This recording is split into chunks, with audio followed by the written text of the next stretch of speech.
Unahan ko muna sila John Vic at saka Auntie Claire. Auntie Claire, si Mayor Baste, kung ano-ano na pinagsasabi, hindi naman totoo yun. Unahan na takadaan day, kapoy ka, kag-alo. Pas John Vic, ginahuwat pa na ko John Vic nga muli-ili sa kuutin kay pisot ko no ko. What to John Vic lain po kayong pakitag utin siguro niya, no? O sige na lang, pasiganakan siya. Pero ang tuli manggod kani adto, pakang man na, ba? Pakang, ana ba? Pakang. Kanang kang John Vic, mas maguwang man na nako kung tuli siya. Pakang na iya ha. Ako German cat.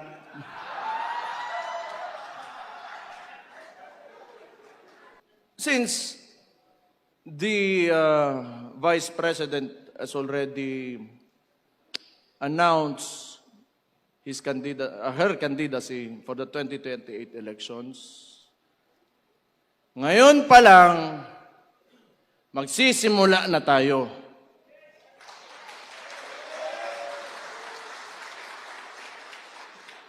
Pero sana nga, hindi aabot ng 2028 eh.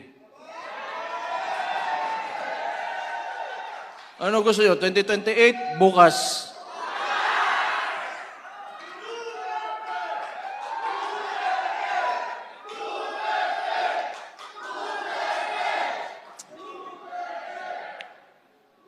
Kana, ginas inyo hagyod. Tanaw ninyo, ako'y pangutana sa inyo, kita mga Kabisayaan ba? Kunaan ng Malacanang dire, humana ni ugma, no?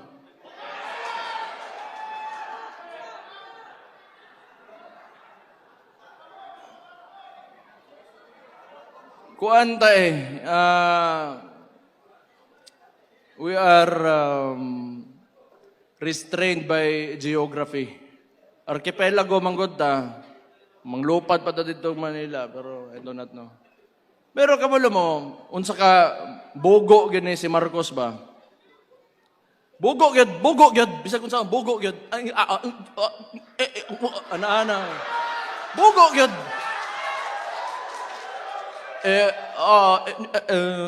Wala tayong magagawa. Oh. Pag may nangyari, wala tayong magagawa. Kaya natigpan nyo. Limpyo dayo ng white powder dire. Usa wala chinchanso? Ilong.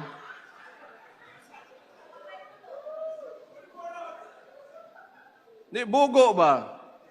Siya yung nagbukas ng flood control issue because, the narrative that they wanted to present to the public. Kasi itong mainstream media, hawag niya po. Tangin na po din yung mainstream media mo. Yawa mo. Tinuod man. Ay mo, kalain na kato mga trabahante. Ang mga tag-iya, anak. Mga tag-iya. Fuck you.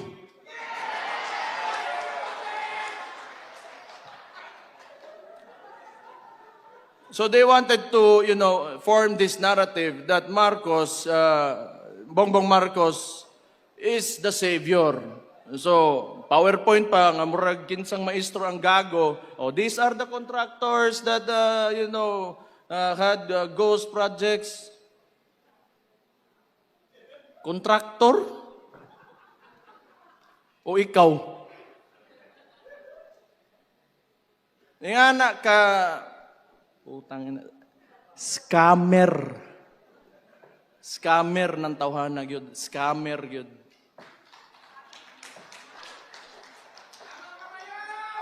Hindi, kita nyo naman. Magkasama sila ng kapatid ko, ng Vice President. Ito lang yung, I want to put out this argument ba. They started destroying the reputation of the Vice President with the 125 million confidential funds. But how much have we lost? How much money have we lost in the flood control projects? More or less $2 billion. And now they want to impeach the Vice President? Sige, sabihin na natin na totoo yan dalawa. Just to be objective about the issue. 2 billion against 125 million, who will you impeach first? Putang ina ng gago. Anyway, optics kasi yan. And when 120 billion wasn't enough, you know, ginawa na nilang 6 billion, they added more figures to it. Yan, gago na mainstream media yan. Yan yung ilalabas nila so that they, you know, people, they want to influence the people. Because mainstream media is stitched with pop culture. And people do not, you know, are used to looking at mainstream media and pop culture. Kaya yung tao, nagugoyo ng administrasyon na to kasi hawak nila yung media eh. So anyway, alam ko naman, isa-splice pa rin nila yung sasabihin ko. But again, fuck you.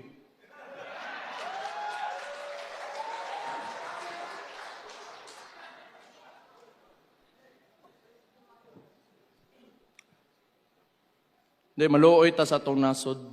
Natay mga anak ba? Natay mga anak. Ako'y mga anak. Namoy mga apo. Unya, kaugbaon ba? Future ba? Future.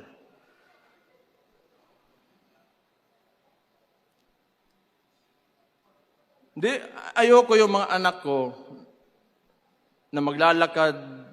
If they had to walk, you know, around the city or out on the streets and they get mugged, hold upin sila. Or maybe some people will entice them to do drugs with them. You know. Job opportunities are scarce. Wala silang papupuntahan. May natapos pero walang trabaho. Because of mismanagement of this current government. So ang tingin ko, 2028 man talaga ang...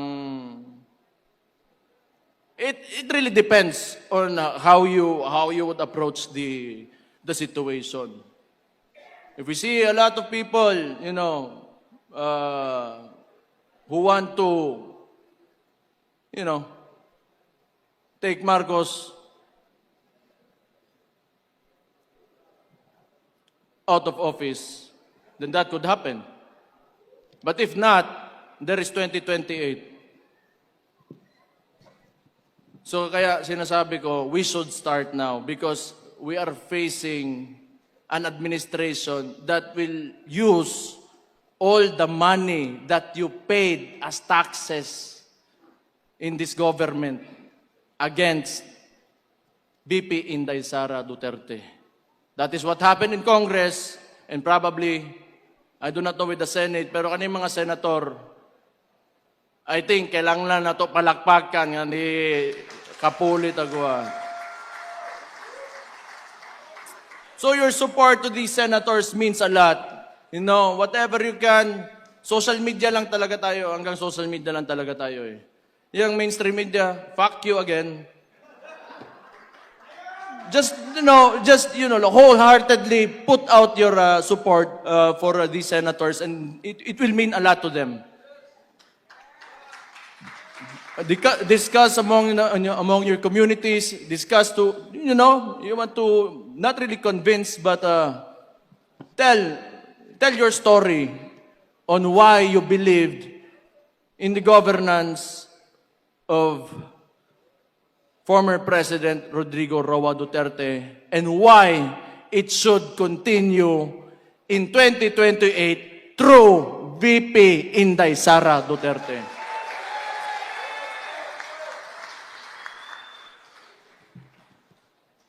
Guol ta sa atong kaugmaon, good. Sayang, manggod. Sayang.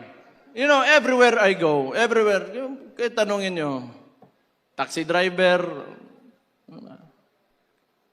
Mas nindot yun ang panahon ka ni adto. Mas nindot yun. Ang maestra, sakaan ng sweldo. Police, military, sakaan ng sweldo. Okay, mana. Kinanglan magod yun. Kailangan talaga sa government, you have to, increase salary. Para dili mangurakot. No, mana kay I do not know. Wala, I cannot. I am not in the position to speculate on that. But that's what I think. Kung kapoy kayo nga sige antos og tiis ka ng tiis, living in a country where people in government and in politics only want money. Hustle na kayo na. So, note lang, we will see. 2028, tao na to, unsay mahitabo. Pero, inshallah,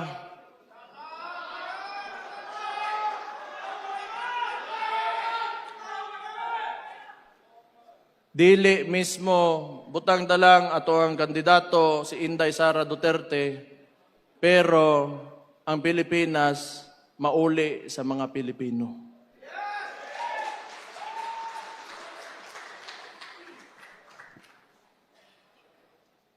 Tama na to, kapoy na kay story diri, paningtan ako. Ay, tama day. Namo ko yung story. Basta ikaw rin. Ako, unahan ko muna sila John Vic at saka Auntie Claire. Auntie Claire, si Mayor Baste, kung ano-ano na pinagsasabi, hindi naman totoo yun. Unahan na takadaan day, kapoy ka, kag-alo. Pas John Vic, ginahuwat pa na ko sa John Vic nga muli-ili sa kuutin kay pisot ko no ko. What to John Vic lain po kayong pakitag utin siguro niya, no? O sige na lang, pasiganakan siya. Pero ang tuli manggod kani adto pakang man di ba? Pakang pakang. Kanang kang John Vic mas maguwang man nako kung tuli siya. Pakang na iya ha. Ako German cat.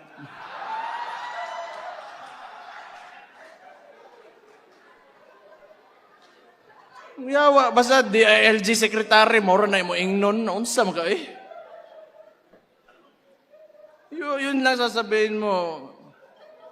God damn it.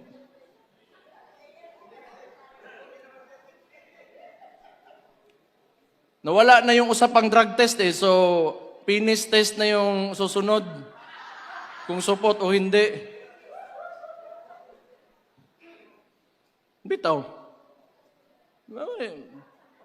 Actually, lahat ng nakawan na yan, ginagawa nila yung diversionary tactic, yung impeachment kasi talaga, so that they can continue to loot the money of the people, taxes that you pay. So, tayo ko anana. So man, mag-rally ta? Tanaw ninyo. Huh? Kay ingon man si Kong Leon Libiste, magpadala daw siya barko. Papadala daw siyang barko.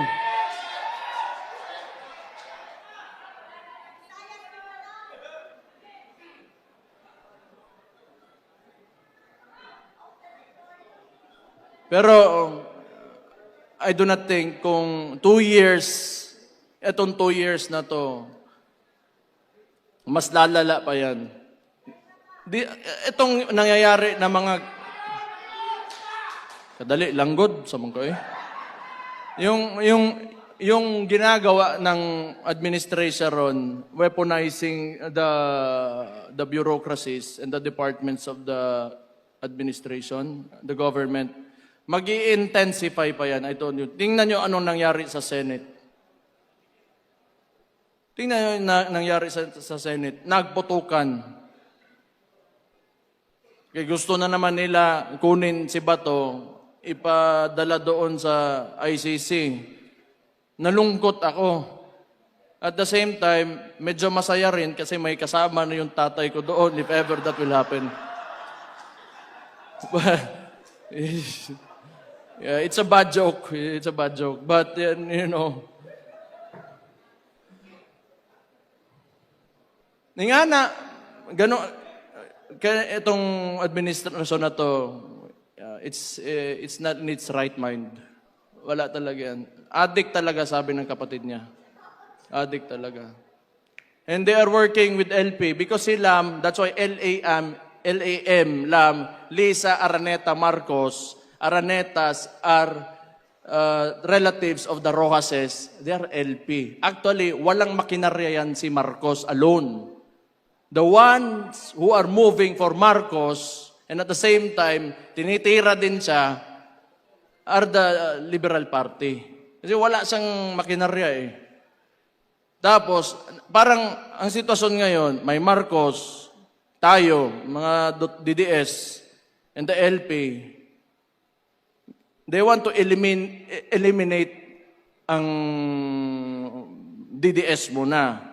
So they want to impeach VP Inday Sara.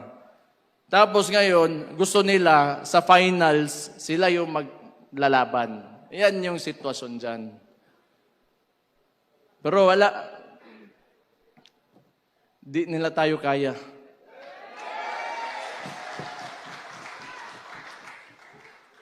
Wala namang alam kasi talaga yung mga gago na yan. Talaga walang alam, putang ina. Kasi nga, sinabi ko, tulad ng Scarborough Shoal, you know, yung mga left na yan, sila man nasasabi, China, o sino ba? Trillanes, LP. Saan naman nag-backdoor nun? Kinesyon sa nga ni Enrile. Putang ina. EJK. O, kani ha? EJK. They want to, you know, convict ni akong amahan because of the allegations of EJK. O, kani LP niya. Kanang Tarlac, sa mga kuwang ko na relatives na sa mga Aquino. Ang Hacienda Luisita. Oh. Kuwang ko day. Diba mo, ibutang ninyo ang tao dito sa Netherlands, sa ICC. Because he fought against drugs that destroys communities.